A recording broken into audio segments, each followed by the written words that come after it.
Welcome back, ladies and gentlemen. Today we are going to get into chapter 2 of my back pain Bible. All right, here we go. Chapter 2, Move More Aware. Healing is a matter of time, but it is sometimes also a matter of opportunity. Hippocrates. When Tammy came to see me, she was complaining about a pain in her low back and left hamstring. She knew exactly when she heard it, but wasn't sure why the pain wasn't going away. Tammy was feeling energized one day in front of her kids and wanted to show them how awesome mom was still, and dropped straight into a split after sitting in a chair for an extended period of time. She heard a loud pop at the bottom of the split, and there you have it, instant pain. She told me it would get better and then flare up, and no matter what she did or who she went to go see, the pain was always a reminder of that fateful day. Did I mention Tammy is 50 years young? Yep, you read that correctly. As soon as we met, I noticed her foot position as she walked in. Her feet were straight ahead, looked good to me. Then my eyes gazed up at her hips. Looked good too. Walking seemed normal. She wasn't favoring her left side, so I knew there was something else going on, and I would have to do some more investigative work.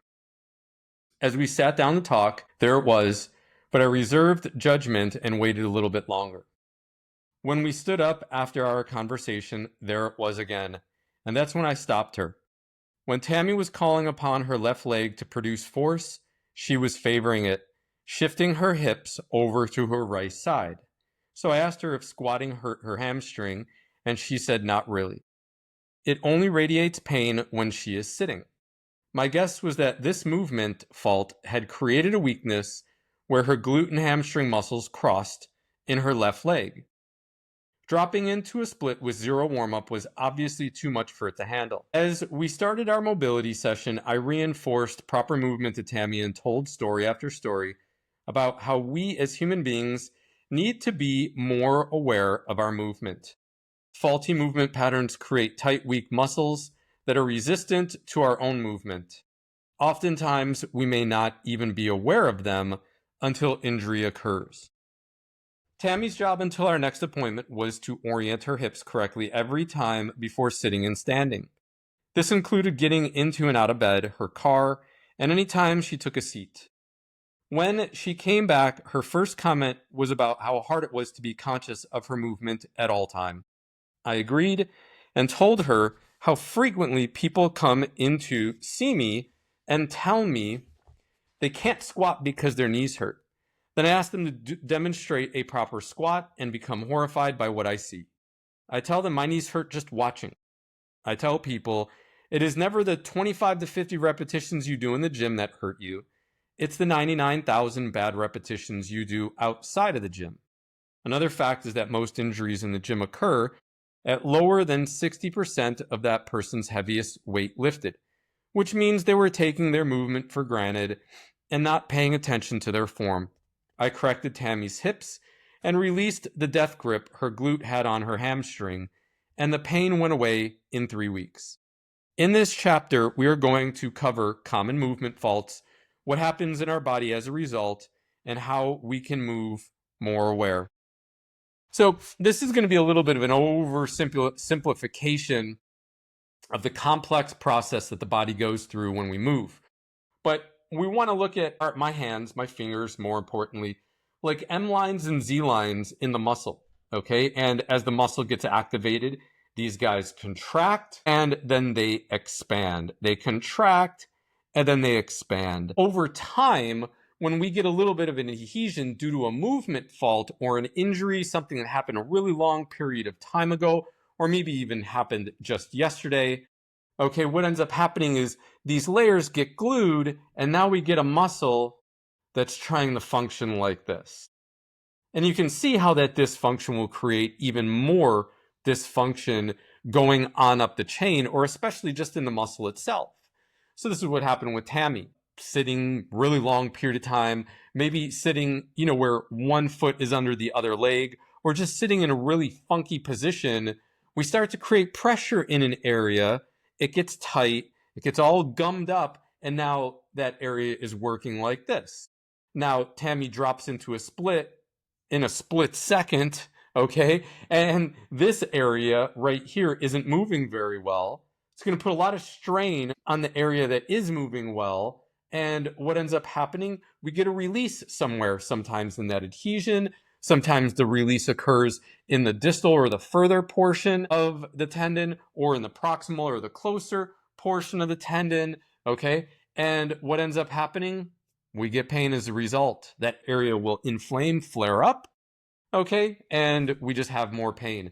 This is what happens when we're not moving very aware of what our body is capable of. What happens between 4 and 44? It is a consistent fact of life that as we age, we lose our ability to move, or is it? At 70 years of age, Jack LaLanne, handcuffed, shackled, and fighting strong winds and currents, towed 70 boats with 70 people from the Queensway Bridge in the Long Beach Harbor to the Queens Mary, which is 1.5 miles in distance. How did he do this? Didn't anyone tell him that at 70 years of age, he should just be content with withering away in some old folks' home? As the godfather of modern fitness, Jack was busy moving his whole life, never allowing for tendons to get stiff or joints to get weak. Nobody in their right mind would park their car for 10 years and expect it to start up and run no problem. Yet we have people who sit watching TV, sit in traffic, and sit at work for 10 hours a day in the same position for 10 years, then wonder why they can't bend down to tie their shoes anymore. The simple phrase, if you don't use it, you lose it, rings very true when it comes to the human body. When we are born, our muscular system looks somewhat like this. Nice and happy. The tissue is soft, healthy, and has the ability to expand and contract, moving our joints through a full range of motion. After years of prolonged sitting, improper movement, athletic injuries, walking in terrible footwear, and a host of ill-advised lifting techniques learned on YouTube, our muscular and fascial systems start to look like this. All pretzel-like, twisted up, and jumbled. So what happens between the age of 4 and 44? Well, that depends on the nature of our movement and what we do with our body. One shoulder may sit higher because we always carry our purse or backpack on that side. One leg may be longer from sitting at an angle because it feels more comfortable. And our back and abdominals are a mess from poor posture while sitting, standing, or picking things up with poor form. Another way we can look at this is by illustrating Ida Rolf's block theory of how the body is structured. This is what we look like when our body is out of sorts, and this is what we look like when everything is put together. So here you go. The top block is twisted, the bottom blocks are straight up and down, and they have really good foundation, and you can move well from there. The reasons why this occurs, as Mrs. Rolfe so eloquently depicts, is because in any energy system, however complicated, structure, i.e. the relationship of units of any size and space, is experienced as behavior. Structure is behavior. This is basically saying that our body remodels itself according to how we behave. A bricklayer of 40 years will have a terrible back and knees due to the positions he, in all honesty, lives in. In the same respect, a baseball pitcher may have an extremely tight throwing arm with some accompanied elbow pain due to how he uses his body in such a repetitive nature. One of the things that can save us here is proper technique. But even technique is not enough in most cases, as we will soon find out. Practice makes permanent. In Daniel Coyle's book, The Talent Code, he talks about how practice does not make perfect in the human body, it makes things permanent. Neurons that fire together wire together in order to make us faster and more efficient at our tasks. In order to understand this more fully, picture someone sitting at a desk. You can see that this person's ankles are at 90 degrees, as well as the knees and hips. What your body does when called upon often enough is tighten up the structures of your ankles, knees, and hips to produce maximum efficiency in the positions they are mostly in. This means if I need my hips to go a little over my toes, my ankles will have lost the flexibility to do that. What about if I need my butt to go below my knees? You guessed it, you have now lost the flexibility to do that as well. A very easy statement to express this is, we don't stop playing because we get old because we stop playing. We are habitual machines, and our brain is learning and programming our habits on a second-to-second basis every single day of our lives. When we stop taking our leg through a full range of motion, our brain simply thinks we don't need the full range of motion of that leg anymore, thus making the structures tighter. From an evolutionary perspective, why waste the energy if you are not using something? We must remember the body is built for one thing and one thing only, and that is for survival. Your body is a yes man. To illustrate my point and build off of this theory of survival for the human body, here's a pretty shocking story for you. A powerlifter at a gym I used to frequent in Honolulu tore his left pectoral muscle bench pressing and saw it fit to let it heal on its own. His body recovered, and even at the age of 49, he could bench press 600 pounds. When he flexed his left chest muscle, you would see it suck right into his sternum with nothing left attached to the shoulder to stop it. He also had some serious neck and shoulder pain on his left side, and his left tricep was more developed than his right. The point of telling you this is that when asked, your body will do anything you ask of it, no matter the cost. Your body is a yes man. Couple this with the fact that nobody's movement is perfect 100% of the time, and this becomes our recipe for pain. As we move poorly, the force we ask our body to develop comes at a cost. We create stressors or hotspots called trigger points that compress nerves, sending signals back to the brain that there is an injury imminent or that the muscle tissue is not healthy. The brain then starts to decrease the function of that area, which causes the muscles to get weak. When the weakness in the muscle reaches critical limits, the brain sends a new signal to tighten it up in order to protect the joint. Motion in the joint comes at a cost of the motion in the muscle. Left to germinate for a long enough period of time, pain will soon develop. With all previous warning signs, injury, tightness, weakness ignored, the trigger points now start to produce pain. But the problem with that is they don't produce pain where they are. They sometimes produce pain into the joints those muscles move. We touched on this when we spoke about the problem versus the symptom. Continuing to move in pain will cause us to compensate our movement in other areas of the body as well, spreading this internal disease. Remember, our body is an interconnected web.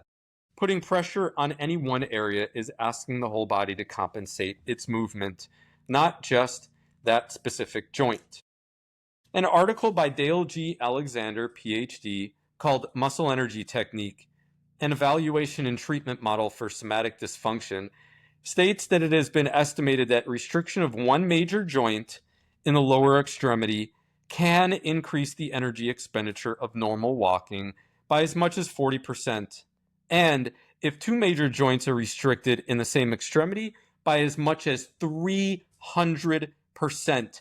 This is normal walking, okay? So if we have something like a hamstring that's going to cross two joints and you're trying to walk or run, you are now, because that hamstring is tight, asking those joints to use over 300% more energy in order to move.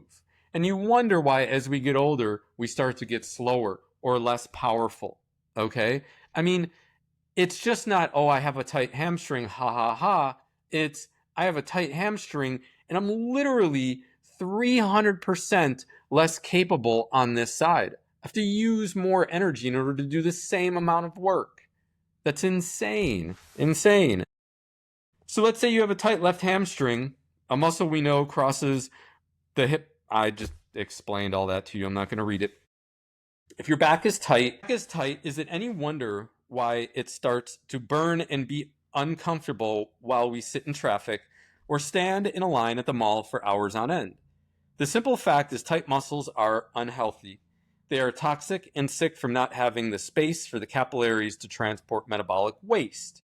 Waste from muscle energy production away from the muscle and subsequently transport new nutrients into the muscle to help it recover to grow.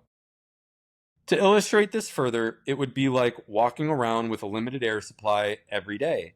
You would limit your movement based off of how much air you had to breathe. The pain sensation you receive from any part of your body is telling you to be careful because time is running out. After reading how our day-to-day movement negatively affects our body, I bet you're wondering what you can do about all of this. The key is simple, yet it's a path not too many are willing to take to get better. The word of the day, pressure. Pressure, as you know, does some pretty amazing things. It turns peat into coal and coal into diamonds. In the human body, it actually has the reverse effect. It takes little diamonds called trigger points and teaches them to relax. And it takes muscle that is stuck together and helps it glide once again. I tell people time after time that you can always tell how healthy a muscle is by applying pressure. Applying pressure to a muscle should really only refer a pressure sensation back to your brain.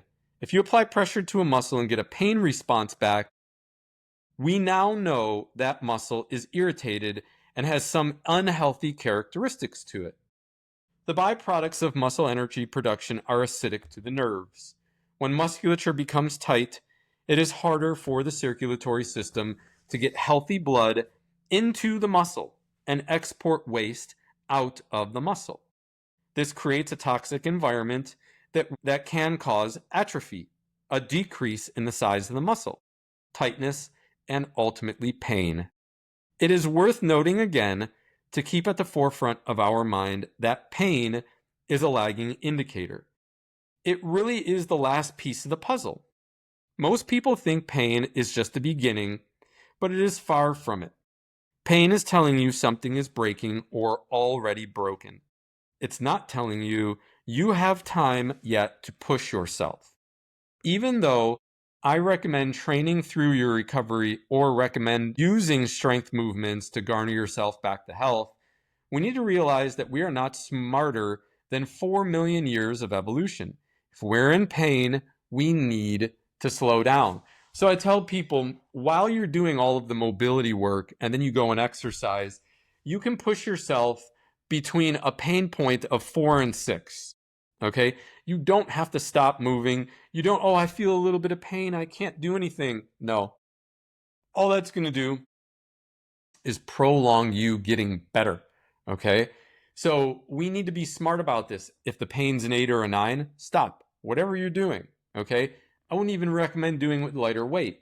We need to make sure that when we're coming back, we're trying to get better, that the pain really doesn't go any higher than a 4 or a 6. Okay? 4 if you can't take pain really well, a 6 if you can. When we are applying pressure to our muscles, we want to make sure we stay in between a pain scale of 6 to 8, never wandering above that mark. Discomfort is a result of returning our body and its structures to health, but it should never be the purpose. More pressure and more pain do not yield better results. We want to be comfortably uncomfortable. We are not applying pressure to our muscles to achieve a pain scale of 8. Working in the 4 to 6 or 2 to 4 range is completely acceptable.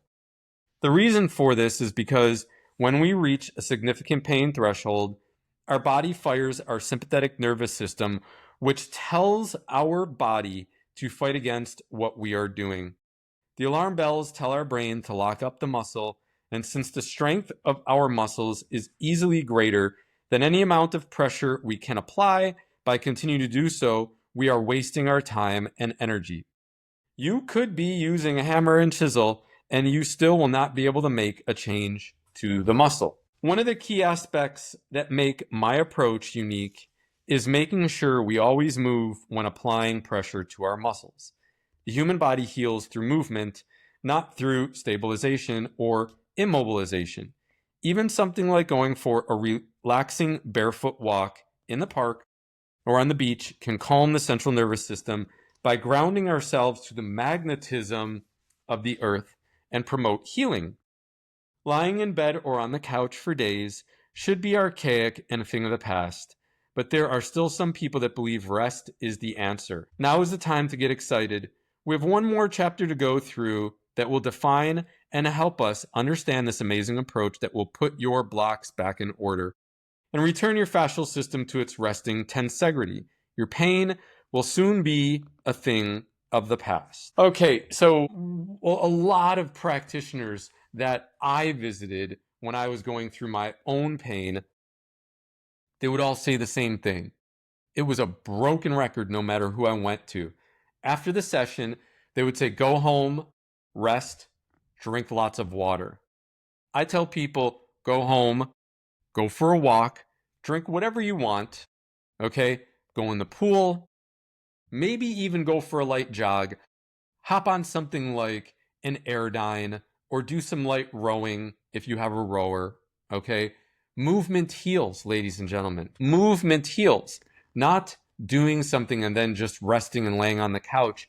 Your body's a supercomputer, and it audits itself millions, maybe even billion times every second, every minute. The numbers are astronomical is my point, okay? You get it.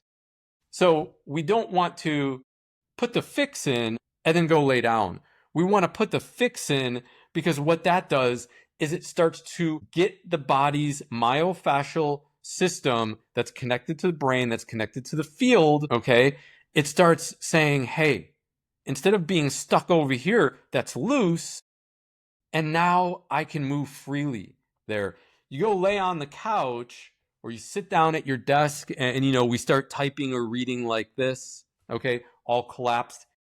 That area is just going to have a tendency to go back to what people refer to as muscle memory. And it says, hey, okay, I was loose, but now I'm contracted. Let me tighten that area back up again because that's what I know. Okay? Where if we're up or walking around or we're doing something in an exercise fashion, the body starts to kind of get the signal faster, like, hey, I'm open, I can move, I can use this area again.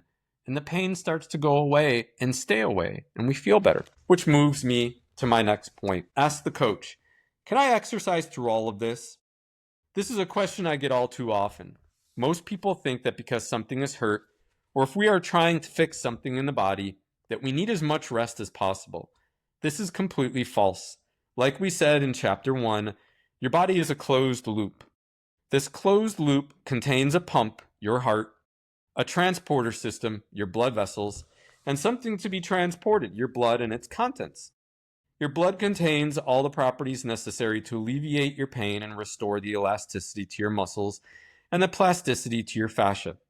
Exercise increases our heart rate and thus increases the amount of healing properties we can get to the recovering area. Sitting on the couch or immobilizing ourselves only ensures we will be in pain for a much longer period of time. Now, this doesn't mean that if the lawnmower gets stuck in a ditch, we try to rip it out ourselves, bursting blood vessels in our eyes. So I actually had a client do that. His back was a wreck. He came to me, started feeling amazing. This guy was a power lifter, okay? Maybe even on some sauce. Not maybe, probably. He was cutting his grass, got it stuck in the ditch, and he literally tried to one-hand snatch the lawnmower out of the ditch, burst blood vessels in his eyes, wrecked his back again. I don't recommend it. When I talk about movement or exercise, this can be anything from walking to rowing to biking to training a different body part at the gym. Whatever type of movement does not cause alarming pain and subsequently increases our heart rate will do the trick. If you are unable to move or exercise due to your back pain, then a sauna, hot tub, or cold plunge will do the trick. The simple goal we are trying to achieve is an increase in our heart rate. This speeds up the rate at which our body can get healing properties to the area in question. And this is where I start to yell because I type in 20 font and in all bold. All too often, my clients tell me that their previous practitioner advised them to stop everything. In some cases, this added a light case of depression to the worry and anxiety they are feeling due to their pain. I advise all of my clients to continue moving and doing what makes them happy, and find this type of advice speeds up their progress by about 40 to 50% compared to just resting. So you can either take 3 weeks or 3 months to get better. If you want to rest, if you want to go easy, the 3-month path is your course. If you want to get better faster, think of more and more ways you can move without pain to teach your body you no longer have a problem in this specific area. Most of the time, this is music to my ears, to my clients' ears, because they want to return to as active a lifestyle as possible, as soon as possible. As I said earlier, the human body heals through movement. Deprive your body of movement, and you are encouraging your current condition to persist. And that's the end of chapter 2, ladies and gentlemen. I hope you enjoyed it. Today's episode is sponsored by Iconic Health. Okay? Look at the link down below. If you want to be able to drink the healthiest possible water for the rest of your life, if you are having trouble with some sexual aspects of your body, if you're having trouble getting pregnant, if you are constantly getting ill, okay, if you have dry skin, if you have problems with your liver enzymes, if you even are having problems being constipated, this stuff is magic, ladies and gentlemen, okay? I really cannot stress it enough, okay? It's the only water I drink. So if you trust me, you can trust the brand, and you can trust that it's going to help you feel a lot better. Thanks for being here for chapter 2. We're going to go into chapter 3 next, and then we're going to get into the nuts and the bolts, the meats and potatoes. All right, until next time.